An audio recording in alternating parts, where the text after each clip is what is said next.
strategist and demographer called Brian Haratzis, and he's written a book called 2050 Big Australia ? One of the things that he observes is that out of the top 10 container ports in the world, 8 of them are now located in Asia. Now, that's something I just couldn't quite believe. He says that by 2025, it'll be relatively easy to travel by road and rail from Europe into Asia. And this could result in some strategic international long-distance corridors emerging across the Asian continent, which would be incredibly advantageous to Australia, and particularly to Perth.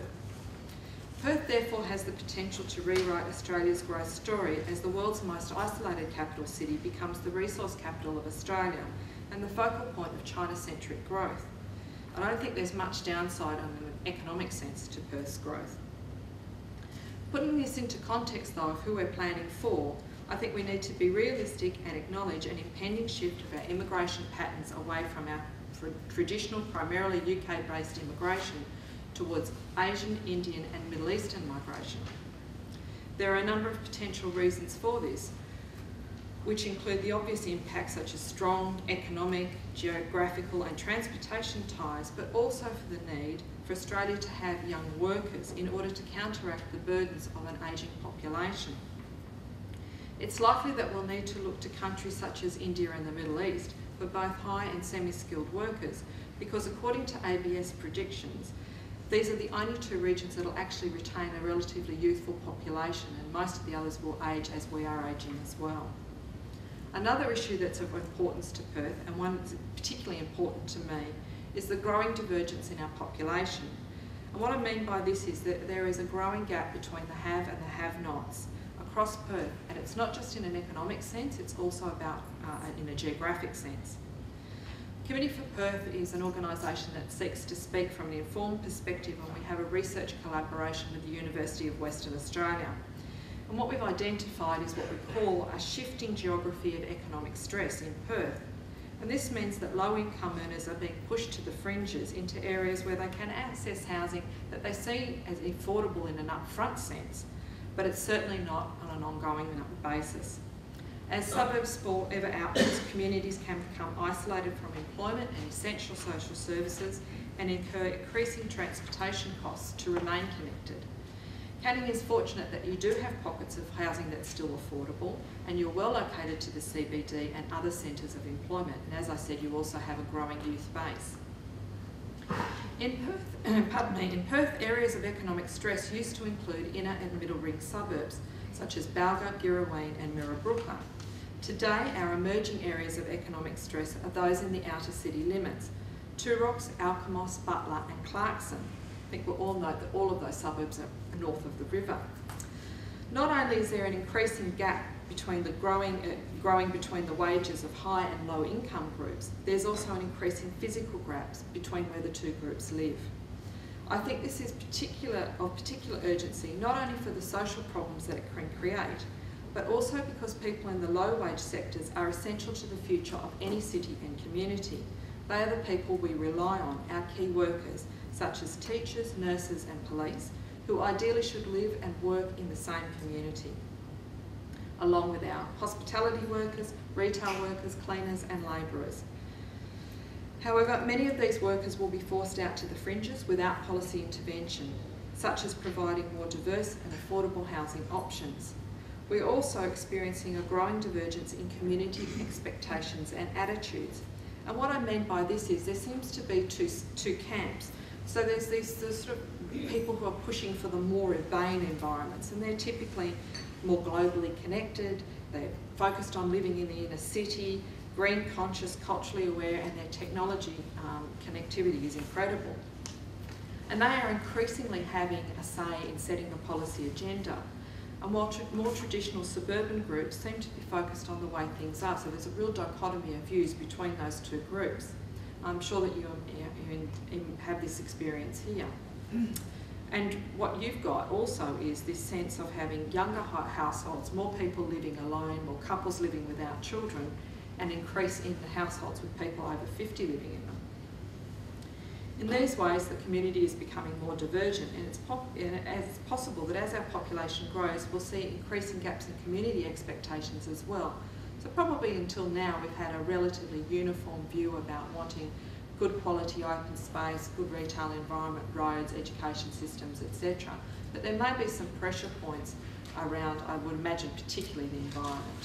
And I think even population growth itself. If you listen to some of the talkback radio commentary after an issue of population growth is discussed, I think Joondalup train line was the most recent one that I heard, people just say put up a barbed wire fence, Perth is full.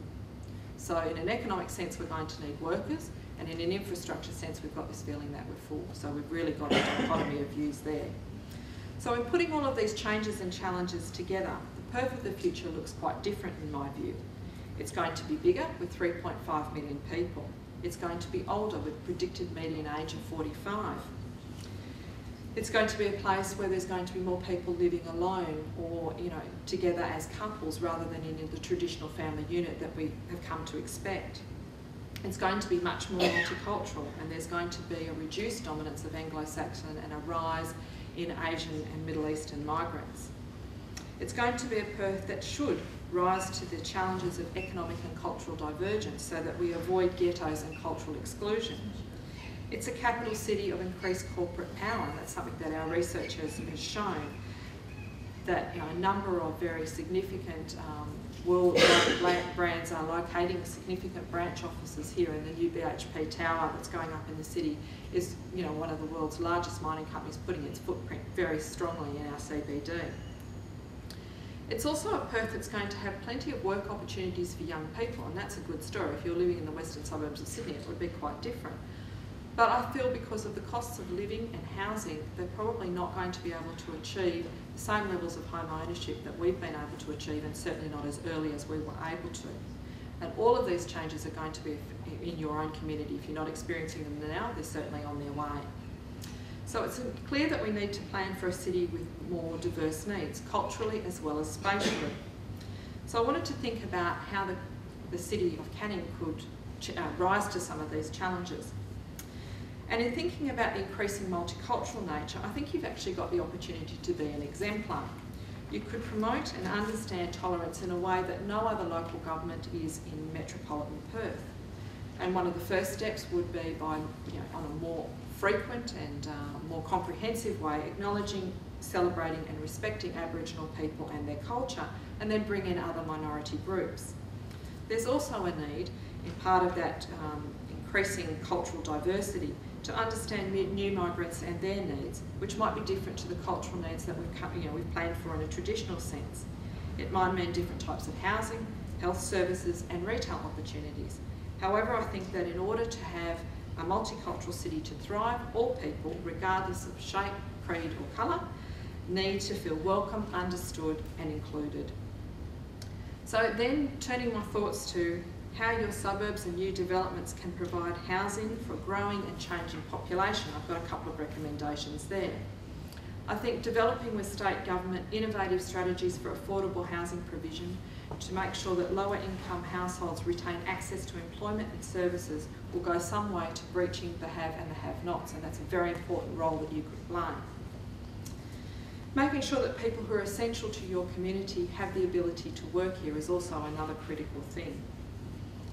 Create nodes of activity which accommodate mixed use in a real sense. So you've got higher density, you've got live, work and play environments, and they're all clustered together in a very tight and compact way so that you can keep the very predominant nature of having nice suburban housing within the city of Canning. Another thing I think you need to do is work with the building industry to develop new and innovative housing typologies. With an ageing population and growth in couple and single person households, the 3x1s and 4x2s that dominate all the housing stock across Perth just will not meet changing needs. Factors such as increasing cost of housing, inadequate provision of aged care and aged housing facilities, as well as a desire to remain within proximity to employment and services means that the current stock won't meet majority need.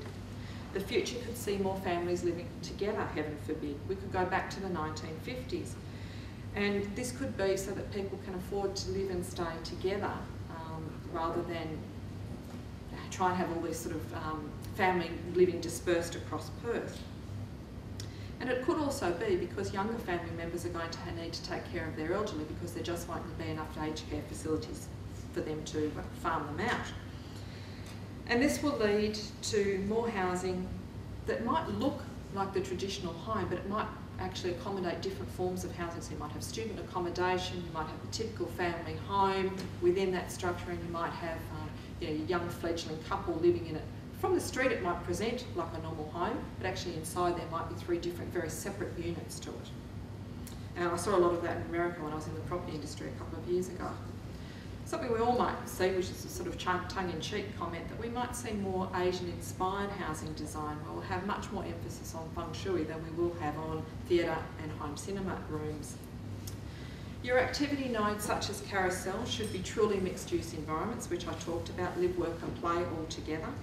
And you're particularly fortunate that almost a quarter of your workforce live and work locally because you have an economic base of 7,500 local businesses which employ a range of workers in semi-skilled and skilled roles, and that's something really to appreciate. Critically though, governments must invest in appropriate infrastructure such as education, technology and transportation that keeps pace with population growth. And at the state and federal level, I don't feel any sense of urgency around that. And that's where the pressure from local community has to be very strong. I think if we don't have some immediate action in a very short period of time, we're going to have growing pains that are going to become an election issue. And in thinking about the long-term interests of Perth as a whole, there needs to be real coordination across metropolitan-based local governments together with the state to create a high-quality vision associated with a brand to assist us to position ourselves in a highly competitive global marketplace, and citizens need to be brought on that journey. A shared view of our future can coordinate investment, strategies and action across government, the private and not-for-profit sectors to ensure that we're all working towards the same economic, social, environmental and cultural goals. And that's something that's definitely not happening at the moment. Perth is confronting some very big issues as a growing city, potentially to 3.5 million people by mid-century. We will face challenges which will influence our identity, how we work, how we do business, and even the way we live. These can be seen as opportunities to be seized or threats to be mitigated against. However, one way or the other, they will require action because inaction is the greatest threat of all. I believe that Perth is at its most critical time in its development. It can either be a city that leads or a city that follows, a city of skeptics or a city of optimists, a conservative city or avant-garde. And the City of Canning and its 28 sister local councils are a very important part of that decision-making and planning. So my final question to you is, will we give ourselves the chance to live up to our potential, or will we tether ourselves to the past? Which route we take in this fork in the road juncture is all about the choices we make as leaders in government, in the community and business. And it will be the future generations that will judge our successes and failures. So my advice is let's rise to the challenges and seize the opportunities before us. Thank you.